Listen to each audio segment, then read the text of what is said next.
Bwana Yesu asifiwe. Ninawasalimu watu wote kwa jina tukufu, jina takatifu la Yesu Kristo. Ninayo furaha tena, ni siku nyingine tumekutana. Nipo mbele ya kioo cha simu yako, kompyuta yako, TV yako. Ninakuletea ujumbe maalum, ujumbe muhimu ambao umekuwa una ukakasi katika jamii yetu. Ndiyo. Siku ya leo kuna mada ambayo nataka niwasilishe kwako. Mada hii imekuwa na sintofahamu katika jamii yetu. Wapo watumishi wengi ambao wanaujua ukweli, lakini wamekuwa wakiupindisha ukweli. Ninarudia, ninakuletea mada ambayo imekuwa na ukakasi, imekuwa na sintofahamu katika jamii yetu. Wapo watumishi wengi wa Mungu ambao ni wachungaji, maaskofu, wahubiri, wanaujua ukweli, lakini wamekuwa wakiupindisha ukweli.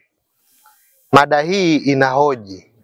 Maana ninasema inahoji, ninataka watu wote, mimi ninayezungumza na wewe unayenitazama, tushirikiane katika kutoa maoni, katika kuchangia hii mada. Mada hii inahoji, je, mtu kwenda kwa mganga wa kienyeji kupata tiba ni dhambi au sio dhambi? Narudia tena, mada yetu siku ya leo inahoji, je, mtu kwenda kwa mganga wa kienyeji kwenda kupata tiba ni dhambi au si dhambi? Ndiyo. Mimi kwa upande wangu, bila unafiki wa kupindisha maneno, ninanyoosha ukweli. Sitaki kuwa mnafiki katika hili. Ukisoma Biblia, neno la Mungu linatuambia vita vyetu sio katika damu na nyama. Vita vyetu vipo katika ulimwengu wa kiroho, dhidi ya pepo wabaya, dhidi ya wakuu wa giza hili. Pepo wabaya, majini, mashetani. Hivyo ndio vita ambavyo tunavyo sisi wanadamu katika ulimwengu huu. Sasa katika dunia tunayoishi, kuna magonjwa aina mbili. Wapo watu wanasumbuliwa, wapo watu wanateseka na magonjwa ya kibaiolojia. Mtu huyu ambaye anateseka na magonjwa ya kibaiolojia, tiba yake anahitajika apate tiba ya kisayansi, kwenda hospitalini. Inaeleweka hapo? Mtu ambaye anateseka au anasumbuliwa na magonjwa ya kibaiolojia. Magonjwa ya kibaiolojia ni kama malaria, typhoid, TB, kadhalika na kadhalika. Mtu huyu tiba yake ni kwenda hospitalini. Lakini sio mtu ambaye anateseka, anasumbuliwa na magonjwa ya kibaiolojia akataka kwenda kupata tiba yake kwa mganga wa kienyeji. Atakuwa anapotea njia. Haendi sehemu salama kwake, haendi sehemu sahihi kwake. Au mtu mwingine anasumbuliwa na magonjwa ya kibaiolojia ambayo yapo wazi. Unakuta mtu anasumbuliwa na ugonjwa labda kama TB, typhoid. Anataka aende kupata msaada kwenye maombi. Wakati ugonjwa wa namna hiyo una tiba yake hospitalini, huko kunakuwa ni kumjaribu Mungu. Ukiacha magonjwa ya kibaiolojia ambayo yanawasumbua watu, pia kuna magonjwa ya kipepo. Mtu ambaye anasumbuliwa na magonjwa ya kipepo, mtu wa aina hii tiba yake sio hospitalini. Ndio maana unaweza kaona mtu amezunguka hospitali zote, amefanya kila aina ya kipimo, amekutana na madaktari bingwa mbalimbali, lakini bado shida yake haijajulikana. Bado anateseka, bado anasumbuliwa na ugonjwa. Mara nyingi mtu wa namna hii anakuwa anasumbuliwa na ugonjwa wa kipepo. Sasa mtu kama huyu akiwa anasema anasumbuliwa na ugonjwa wa kipepo, alafu atake tiba ya kisayansi, na yeye pia kwa upande wake vile vile anakuwa anapotea njia. Tatizo la kipepo, tiba yake hauwezi kuipata hospitalini. Tatizo la kibaiolojia, tiba yake hauwezi kuipata wapi? Kwa mganga wa kienyeji. Tatizo la kibaiolojia litatatuliwa kwa njia za kibaiolojia. Naeleweka hapo? Tatizo la kibaiolojia litatatuliwa kwa njia za kibaiolojia, kwa tiba za kibaiolojia, za kisayansi. Tatizo la kipepo litatatuliwa na watu wenye elimu na hayo mapepo. wachungaji wanaofanya maombezi, wapo waganga kweli wanatibu. Mimi sioni kama ni dhambi kwa mtu ambaye anasumbuliwa na matatizo ya kipepo, matatizo ya kulogwa, kwenda kutibiwa kwa mganga wa kienyeji. Kwa upande wangu hilo sio tatizo na wala si dhambi. Kuna mambo ambayo ninakubaliana nayo, lakini na pia kuna mambo ambayo ninayapinga. Siwezi nikapotosha ukweli, ninaongea ukweli kwa faida ya jamii nzima ili watu wafahamu na wajue. Kwa upande wetu sisi dini ya Kikristo, watu wengi wamekuwa hawanyoshi maelezo. Ukweli wanaujua, sio kwamba hawaujui. Wachungaji wengi, wahubiri wengi wanaujua ukweli, lakini ukweli hawaunyoosha, hawausemi hadharani. Sitaki kuhoji sana ni kwa nini, lakini ninafahamu. Hawataki kuongea hadharani kwa sababu wengi wamekaa wakijua kwamba tukihalalisha hili swala, tuongea hadharani kwamba kwenda kwa waganga wa kienyeji ni sawa. Ni sawa, sio dhambi. Tutawahamisha watu imani zao. Ni kama tutakuwa tunaiharibu jamii. Imani ya watu tunaihamisha, badala ya watu kumtegemea Mungu, watahamisha imani, wataanza kutegemea miti shamba. Tukae tujiulize, hizi imani tulizokuwa nazo leo hii, hizi zote tumeletewa. Miaka hiyo kabla ya wamishionari kufika hapa, hakukuwa na imani yoyote. Waafrika walikuwa wakiishi katika njia zao za asili. Mtu alikuwa akiumwa katika jamii, akiwa ni mgonjwa, wanampeleka kwa mganga wa kienyeji kwenda kupata tiba.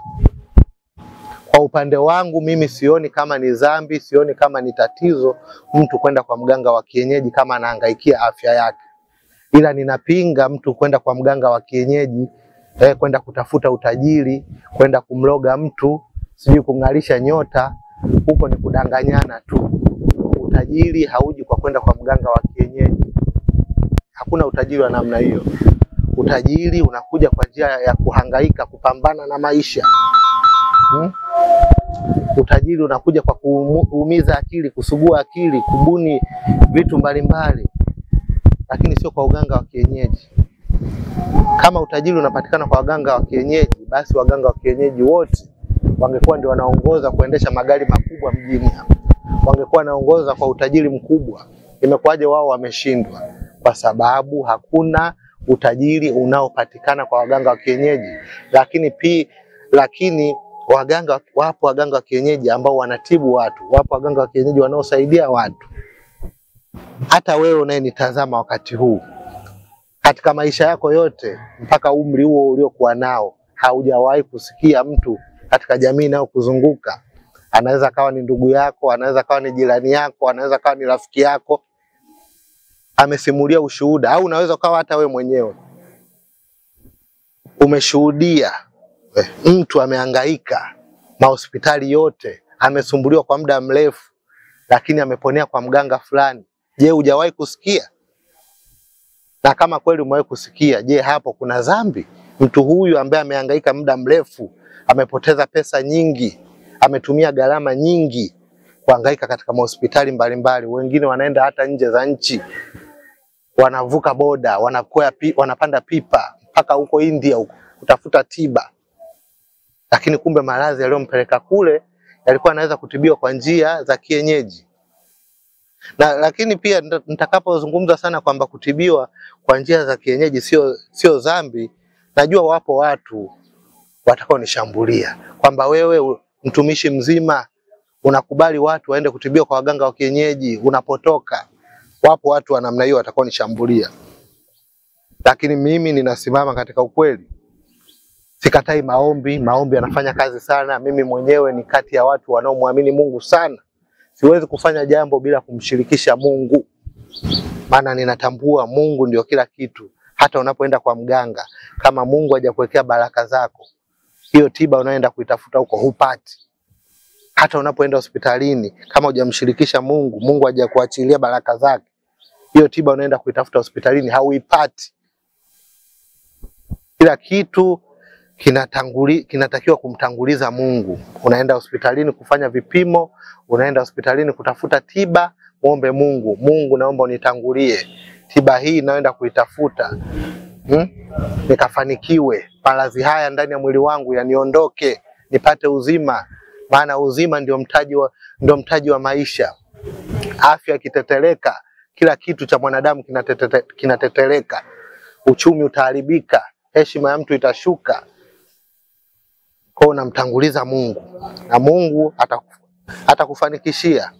Mungu atakukutanisha na daktari sahihi wa hospitalini. Mungu atakukutanisha na mganga sahihi hata wa kienyeji ambaye anaweza kaliondoa tatizo lako. Na unapomuomba Mungu, Mungu naomba ninaelekea katika maombi, nikutanishe na mtumishi sahihi. Mungu atakuongoza, atakutumia malaika zake, atakuongoza kanisa sahihi, mtumishi sahihi, atakuwekea mikono ya baraka. Kama ni tatizo utafunguliwa. Kinachotafutwa ni uponyaji. Tunaelewana hapo watu wa Mungu? Tunapishana na tunatofautiana mitazamo. Ninaomba ukosoaji uwe wa hoja, sio wa matusi. Kama una hoja ambayo inapingana na haya niliyoyasema, kosoa kwa hoja, sio kunishambulia kwa matusi. Ukifanya hivyo utakuwa umekosa hoja. Nimekufunika kwa point, nimekufunika kwa hoja. Hoja hujibiwa kwa hoja. Kama wewe unaamini kwamba mtu kwenda kwa mganga ni dhambi, nipe andiko ambalo linakataza hiko kitu. Nipe andiko la Biblia kwamba katika mstari huu kitabu fulani cha Biblia Mungu hapa alikataza mtu asiende kwa mganga kutafuta uponyaji, kwenda kutibiwa. Hivi ni kweli mtu anasumbuliwa na mguu, amehangaika hospitali zote? Mtu anasumbuliwa na kichwa, amehangaika hospitali zote, hajafanikiwa. Kuna ubaya gani huyo mtu akitumia njia zingine kutafuta uponyaji wake? Hivi karibuni nilikuwa naangalia chombo kimoja cha habari cha BBC. Kulikuwa kuna documentary, makala moja walirusha, ilikuwa inaelezea ritual beliefs za watu wa kule West Africa. Kumekuwa kuna matukio mengi ya watu kukamatwa, kuuliwa. Mtu anauliwa, ananyofolewa kiungo chake cha mwili. Unakuta mtu kauliwa, amenyofolewa tu labda sehemu za asili za mtu. Mtu kauliwa kanyofolewa tu labda sikio, pua, nini. Kwa jeshi la polisi kwa kushirikiana na vyombo vya habari likaanza kufanyia utafiti hayo matatizo yaliyokuwa naikumba jamii ile. Katika tafiti hizo wakagundua kwamba wale watu walikuwa wanauliwa na baadhi ya waganga wa kienyeji wenye imani potofu. Wanatumia viungo vya binadamu wenzao kuchanganya katika madawa yao, wakiamini watu kwamba kafara ya binadamu inaweza kumpa mtu utajiri. Kwa hiyo baada ya jeshi la polisi kubaini hivyo vitendo vinavyofanywa na baadhi ya waganga wa kienyeji waliopotoka, waliwatafuta machifu na viongozi wa waganga wa lile eneo. Hawakutaka kwenda kichwa, sijajua ilikuwaje. Maana nilikuwa naangalia hiyo makala hivi karibuni tu, sio muda mrefu kutoka sasa, mwaka huu BBC walirusha hewani. Wale mapolisi walikuwa wanahofia na walikuwa wanaogopa kwenda kumkamata yule mganga, wakisema yule ana nguvu za giza, anaweza akawashambulia. Hawakutaka kwenda wenyewe, wakamtafuta na wenyewe mganga wanayemwamini ambaye anaheshimika, ni kiongozi wa waganga katika eneo hilo. Wakaongozana naye kwenda kumkamata yule mganga anayefanya vitendo vya kuua watu. Na kweli walifika pale, wakamtia nguvuni, wakampeleka katika vyombo vya sheria. Kwa hiyo nazungumza hivi, point yangu ni hii. Haina maana kwamba samaki mmoja akioza wote wameoza. Haina maana hiyo. Maana ukengeufu upo katika kila sehemu. Hata katika mambo ya dini wapo wachungaji ambao wamekengeuka, wamepotoka, wanafanya mambo ya ovyo. Mifano ni mingi. Mfano mmoja ni kule Uganda. Iliwahi kutokea wakati mmoja, alikuwepo pale mchungaji, aliwapoteza waumini wake akiwadanganya kwamba mwaka 2000 ndio mwisho wa dunia. Kwa hiyo watu wakauza mali zao zote. Hiyo siku wakakusanyika katika ibada kwa wingi. Kilichotokea wote tunafahamu, na kama hujui Google hapo. Fuatilia katika simu yako. Mitandao hiyo, historia ipo. Aliua maelfu ya watu na yeye mwenyewe akatoroka, hadi leo hajulikani halipo. Je, kama yule mchungaji alifanya huo ukengeufu, ina maana wachungaji wote ni wabaya? Ina maana wachungaji wote wamekengeuka? Si kweli. Samaki mmoja akioza, mchukue yule mmoja mtupe, wakague wengine kama ni wazima wakaanga wale. Kadhalika na kadhalika. Hata hawa waganga, wapo waganga wa kienyeji ambao wanafanya mambo ya ovyo, wanawaharibia waganga wenzao. Ndio kama hao wanaua binadamu, wanakata viungo vya binadamu wenzao. Miaka fulani walikuwa wanakata watu wenye ulemavu wa ngozi. Haya matukio yapo kwenye jamii zetu. Kwa hiyo narudi katika pointi yangu ya msingi. Mtu ambaye anasumbuliwa na maradhi, mtu ambaye anasumbuliwa na matatizo mbalimbali, kwenda kwa mganga wa kienyeji kutafuta tiba ya afya yake sio dhambi wala hakuna ubaya wowote. Na kama unapinga haya maneno ninayozungumza, nipe hoja, nipe point ya kibiblia. Ndugu zetu Waislamu wenyewe hawapingani na haya mambo. Ndio maana unakuta mtu anaweza kawa ustazi, shehe, anaswalisha kabisa msikitini, lakini ukitoka nje tu ana duka la dawa za asili.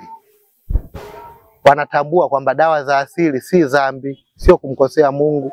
Wanafanya hivyo kusaidia watu. Kwa hiyo hata sisi Wakristo, hii elimu tusiifunike. Tuwasaidie watu, tuwafungue watu kiakili. Hakuna ubaya wowote kwa mtu ambaye anasumbuliwa na matatizo ya kiafya kwenda kwa mganga wa kienyeji. Fanya utafiti wako, fanya research yako ya kina. Hapa duniani katika mabara yetu haya, kuna Asia, Europe, America, katika mabara ambayo ya watu wanaongoza kuwa na life expectancy ya muda mwingi ni bara la Asia. Hakuna watu ambao wanaamini katika traditional herbs kama wa China na wa India. Wale watu huwa despise traditional herbs. Wanaheshimu sana dawa za kienyeji, tiba za kienyeji. Sasa inakuwaje sisi wa Afrika tamaduni zetu tunaziona hazifai? Kila tunachoambiwa na wazungu tunakipokea. Wakati fulani liliwahi kutokea swala la corona hapa. Nchi nyingi za Afrika na dunia zilifanya lockdown. Lakini rais tuliokuwa naye kwa wakati ule alikataa kufanya lockdown. Akawapa watu elimu kwamba bwana, jifukizeni. Hakuna mtu kujifungia ndani. Watu na kweli walijifukiza.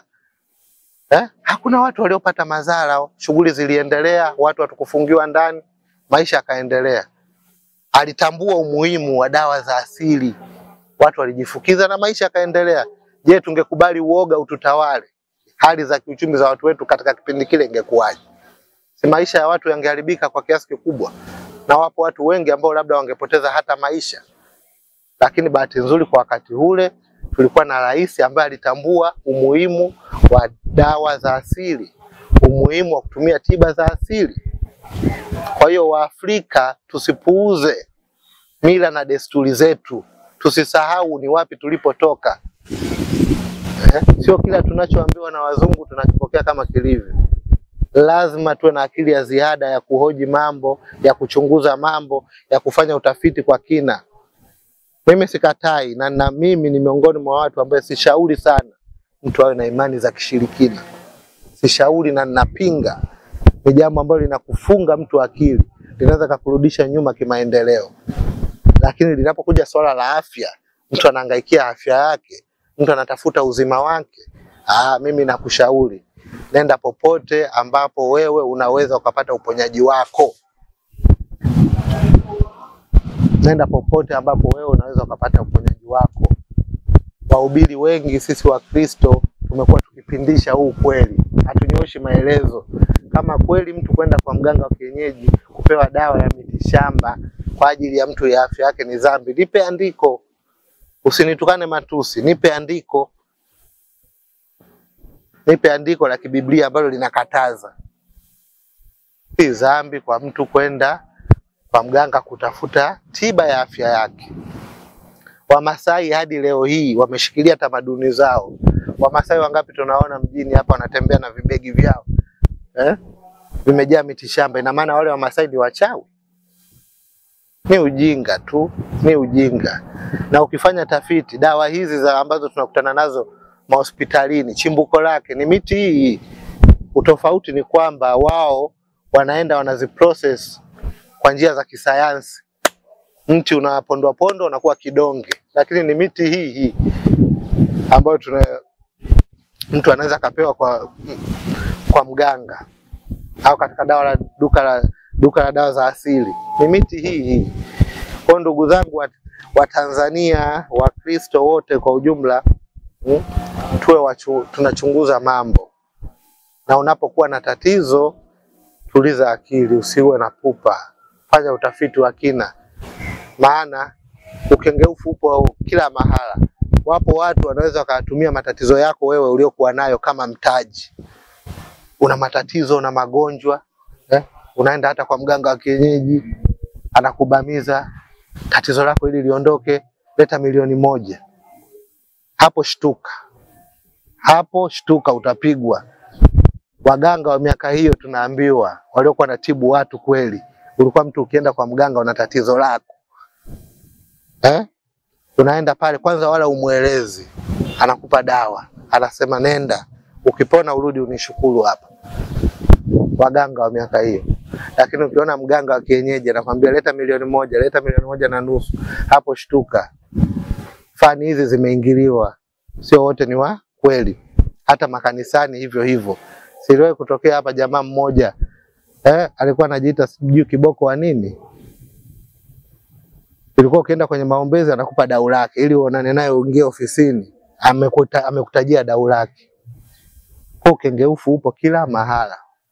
Kwa watu wa Mungu na waomba sana tufanye tafiti tunapotaka kuchunguza mambo na kuhukumu mambo.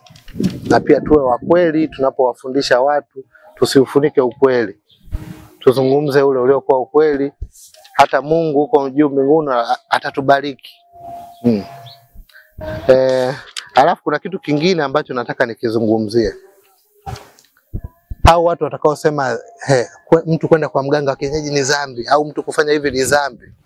Kwanza nikwambie kitu kimoja. Dhambi ni nini? Dhambi ni makubaliano ya watu waliopo katika imani moja. Inawezekana kitu ambacho wewe unakiona dhambi katika dhehebu lako, mimi katika dhehebu langu sio dhambi. Katika imani yangu sio dhambi. Kwa usinihukumu kwa kutofautiana mtazamo. Lakini mimi wajibu wangu kama mhubiri, kama mwalimu wa kufundisha, ninauzungumza ukweli. Kwa dhambi ni makubaliano ya watu katika imani yao, na ndio maana kuna watu leo hii wapo wote ni Wakristo, lakini wapo Wakristo wasiokula kitimoto, tupo Wakristo tunaokula kitimoto. Tunatofautiana hapo. Lakini sisi wote tunatumia Biblia hii moja. Kila mtu anaitafsiri, kila mtu anaielewa kulingana naye Mungu alivyomfunulia maandiko yake. Kwa neno langu ni hilo. Mungu akubariki sana na kutakia wakati mwema. Zaidi sana nimalize kwa kusema Mungu aibariki nchi yetu ya Tanzania. Tuendelee kuwa wamoja. Mungu abariki viongozi wetu. Mifarakano isiwepo kati yetu. Asante sana kwa kunisikiliza. Mungu akubariki sana popote ulipo. Asante.